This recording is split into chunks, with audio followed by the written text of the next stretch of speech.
खेल की दुनिया में कुछ मैच ऐसे होते हैं जो सिर्फ एक स्कोर कार्ड या कुछ आंकड़ों तक सीमित नहीं रहते। हाँ बिल्कुल, वो तो एक पूरी भावना बन जाते हैं। सही कहा। और आज की इस चर्चा में हम ठीक ऐसे ही एक ऐतिहासिक पल को बारीकी से समझने वाले हैं। हमारे पास आईसीसी के यूट्यूब चैनल से एक वीडियो है, भारत बना चैंपियन, जो कि भारत और न्यूजीलैंड के बीच खेले गए मेंस टी20 विश्व कप फाइनल के हाइलाइट्स हैं। बिल्कुल। और ये एक बहुत ही रोमांचक और ऊर्जा से भरी हिंदी कमेंट्री है। तो आज हमारा मिशन सिर्फ ये बताना नहीं है कि किसने कितने रन बनाए। तो फिर हम किस बात पर फोकस कर रहे हैं? हम उन तकनीकी चालों, उस रोंगटे खड़े कर देने वाले दबाव और उस भावनात्मक लहर को डिकोड करने वाले हैं जिसने इस जीत को अमर बना दिया। चलिए इसे थोड़ा विस्तार से समझते हैं। यहाँ जो बात सबसे आकर्षक है वो ये है कि कैसे एक फाइनल मैच में, जो किसी भी टूर्नामेंट का सबसे बड़ा मंच होता है, वहाँ केवल स्किल ही काम नहीं आती। मतलब किस्मत का भी रोल होता है। हाँ बिल्कुल, विश्व कप के फाइनल जैसे अत्यधिक दबाव वाले माहौल में स्किल और लक का एक बहुत ही दिलचस्प कॉम्बिनेशन काम करता है। ये सच में एक मास्टर क्लास है। ज्ञान अर्जित करने वालों के लिए ये समझना बहुत रोमांचक है कि जब करोड़ों उम्मीदों का भार आपके कंधों पर हो, तब तकनीक और मानसिक संतुलन कैसे बनाए रखा जाता है। टी20 फॉर्मेट में खेल इतनी तेजी से बदलता है कि एक छोटी सी गलती या किस्मत का थोड़ा सा साथ भी पूरे मैच का रुख पलट सकता है। और जब दबाव में दबदबा कायम करने की बात आती है तो कमेंट्री बॉक्स से जो सबसे पहला नाम गूंजता है वो है संजू सैमसन। ओह, उनकी बल्लेबाजी तो उस दिन अलग ही स्तर पर थी। बिल्कुल। इस वीडियो में उनकी बल्लेबाजी का वर्णन कमाल का है। कमेंटेटर उनके इनसाइड आउट शॉट्स को बिल्कुल कलात्मक बता रहे हैं। वो शॉट खेलना आसान नहीं है। वही तो। और एक पल आता है जहां वो एक बहुत बड़ा छक्का लगाते हैं और कमेंट्री में आवाज आती है, पीछे मुड़कर देखा नहीं। हाँ, वो कॉन्फिडेंस दिखाता है। बैक टू बैक 50, मतलब लगातार 3 अर्धशतक और 101 रन के उस जादुई आंकड़े के साथ उनका फॉर्म। मैं ये सोच रही थी कि ये इनसाइड आउट शॉट असल में इतना खास क्यों बन जाता है फाइनल जैसे मैच में। देखिए, इनसाइड आउट शॉट को अगर हम तकनीकी नजरिए से देखें तो ये सबसे मुश्किल और जोखिम भरे शॉट्स में से एक है। जोखिम भरा क्यों? क्योंकि इसमें बल्लेबाज को लेग स्टंप की तरफ हटकर अपने लिए जगह बनानी होती है, गेंद की लाइन के विपरीत जाना होता है और फिर कवर्स के ऊपर से शॉट खेलना होता है। तो इसके लिए बहुत सटीक टाइमिंग चाहिए होगी। बिल्कुल, फुटवर्क, आंखों का तालमेल और कलाई का इस्तेमाल बिल्कुल परफेक्ट होना चाहिए। जब आप टी20 वर्ल्ड कप का फाइनल खेल रहे हो, जहां गेंदबाज लगातार आपकी कमियों को टारगेट कर रहा है। सही कहा, वहां ऐसा शॉट खेलने के लिए एक अद्भुत कॉन्फिडेंस चाहिए। वो जो लाइन थी ना, पीछे मुड़कर देखा नहीं, वो उसी कॉन्फिडेंस को दिखाती है। मतलब बल्लेबाज को शॉट मारते ही पता चल जाता है कि गेंद बाउंड्री के पार ही गिरेगी। एकदम सही। बल्लेबाज को बल्ले से गेंद के टकराते ही एहसास हो जाता है कि टाइमिंग इतनी परफेक्ट है कि अब फील्डर बस दर्शक बनकर रह जाएगा।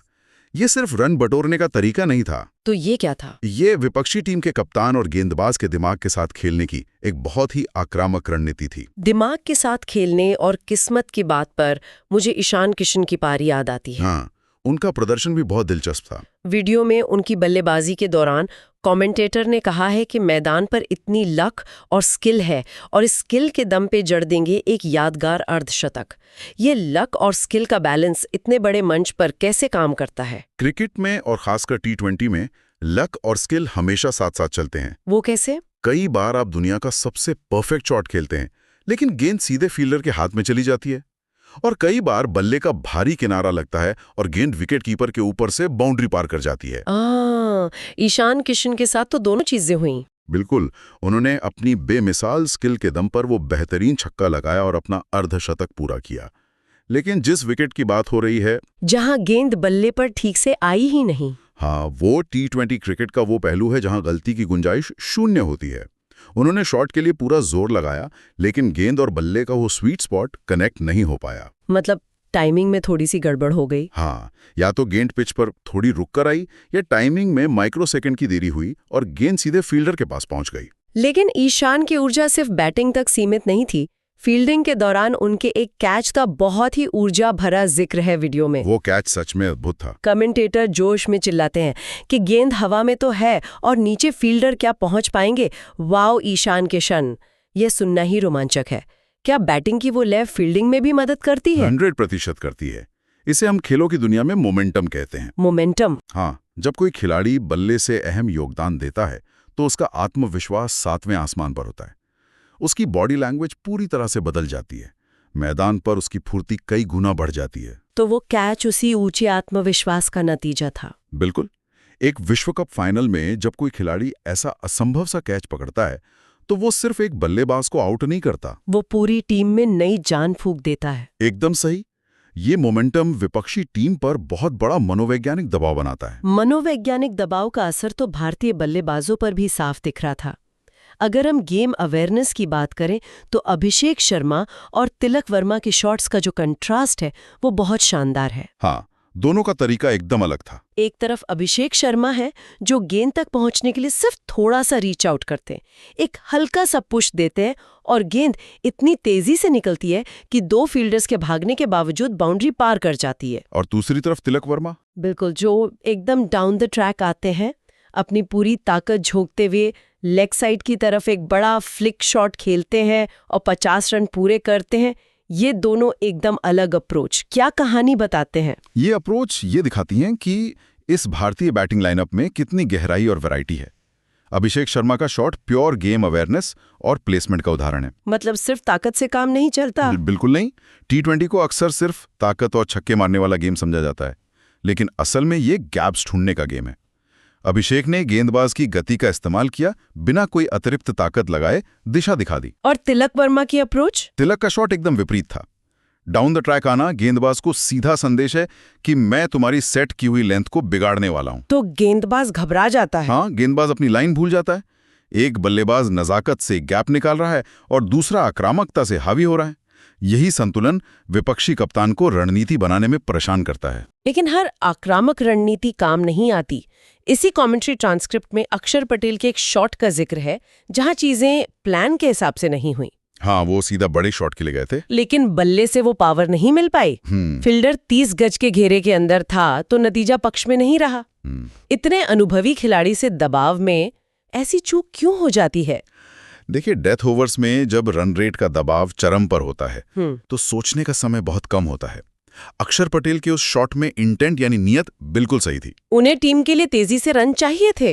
हाँ, लेकिन क्रिकेट के बेसिक नियम हमेशा लागू होते हैं। जब आप हवा में शॉट खेलते हैं तो ऊंचाई के साथ दूरी का होना बहुत जरूरी है। दूरी नहीं मिली तो कैच हो जाएगा। बिल्कुल। अगर फील्डर घेरे के अंदर खड़ा है तो वो आसान कैच बन जाता है। फाइनल के दबाव में कई बार बल्लेबाज गेंद की मेरिट को देखे बिना अपनी शारीरिक ताकत का ज्यादा इस्तेमाल करता है और फिर बेसिक टाइमिंग बिगड़ जाती है। एकदम सही। ये इस बात का परफेक्ट उदाहरण है कि इस स्तर पर ताकत से ज्यादा टाइमिंग की जरूरत होती है। यहाँ पर बात सच में बहुत दिलचस्प हो जाती है, क्योंकि जब भारत गेंदबाजी करने उतरा तो कहानी और भी रोमांचक हो गई। जसप्रीत बुमराह का वो स्पेल, उफ, वो किसी गेंदबाजी मास्टर क्लास से कम नहीं था। कमेंटेटर की वो line, you miss Jasprit Bumrah too, सीधे दिल पर वार करती है। वो लगातार स्टंप्स को टारगेट कर रहे थे। और उनकी वो स्लोअर यॉर्कर, हाँ, एक के बाद एक स्लोअर यॉर्कर आ रही थी और न्यूजीलैंड के बल्लेबाज पूरी तरह से लाचार नजर आ रहे थे। ये स्लोअर यॉर्कर सामान्य यॉर्कर से इतनी ज्यादा खतरनाक क्यों होती है? बुमराह की स्लोअर यॉर्कर आधुनिक क्रिकेट की सबसे घातक गेंदों में से एक है। एक नॉर्मल यॉर्कर खेलना ही एक कला है, क्योंकि वो सीधे जूतों के पास गिरती है। बल्ला नीचे लाने का समय ही नहीं मिलता। बिल्कुल। अब कल्पना कीजिए कि उसी यॉर्कर की गति अचानक कम हो जाए, लेकिन गेंदबाज का एक्शन और हाथ की स्पीड बिल्कुल तेज गेंद जैसी रहे, जिसे आर्म स्पीड कहते हैं। हाँ, बल्लेबाज सोचता है कि गेंद 140 की रफ्तार से आ रही है और वो उसी हिसाब से बल्ला चला देता है, लेकिन गेंद असल में 115 या 120 की स्पीड से आ रही होती है। तो बल्लेबाज चकमा खा जाता है और गेंद हवा में थोड़ा डिप करती है, नीचे गिरती है, बल्ला पहले ही आ चुका होता है और बल्लेबाज आउट ऑफ पोजीशन हो जाता है। हाँ, और वो जो लाइन थी कि स्टंप्स को हमेशा टारगेट करते हैं, इसका मतलब है कि अगर टाइमिंग में जरा सी भी चूक हुई तो गेंद सीधे डंडों पर लगेगी। इस सटीकता ने न्यूजीलैंड के बल्लेबाजों को जमने ही नहीं दिया। सटीकता की बात करें तो मुझे वरुण के उस ओवर के बारे में जानना है। कमेंट्री में बताया गया है कि वरुण ने पहले ही ओवर में 16 रन दे दिए थे। ये तो फाइनल मैच में एक बुरा सपना हो सकता है। हाँ, एक ओवर मैच को दूर ले जा सकता है, लेकिन फिर उन्होंने शानदार वापसी की। एक बहुत ही छोटी पटकी हुई गेंद फेंकी और उसी ओवर में विकेट निकाल लिया। ये कमबैक कैसे किया जाता है? यही एक चैंपियन माइंडसेट की निशानी है। T20 फॉर्मेट में रन पड़ना आम बात है। असली परीक्षा ये है कि रन खाने के बाद आप अगली गेंद पर क्या फैसला लेते हैं। तो वरुण घबराए नहीं? बिल्कुल नहीं। उन्होंने अपनी लेंथ को तुरंत एडजस्ट किया। देखा कि आगे की गेंदें बाउंड्री के पार जा रही हैं, तो पिच का इस्तेमाल किया और गेंद को शॉर्ट रखा। और बल्लेबाज उस लेंथ के अचानक बदलाव में फंस गया। हाँ, और अगर हम न्यूजीलैंड की रणनीति देखें तो उनके टूर्नामेंट के हाईएस्ट विकेट टेकर का भी जिक्र है वीडियो में। हाँ, जिसने एकदम वाइड लाइन के साथ शुरुआत की थी और बल्लेबाज को ललचाकर भारी किनारा यानी हेवी एज लगवाया था।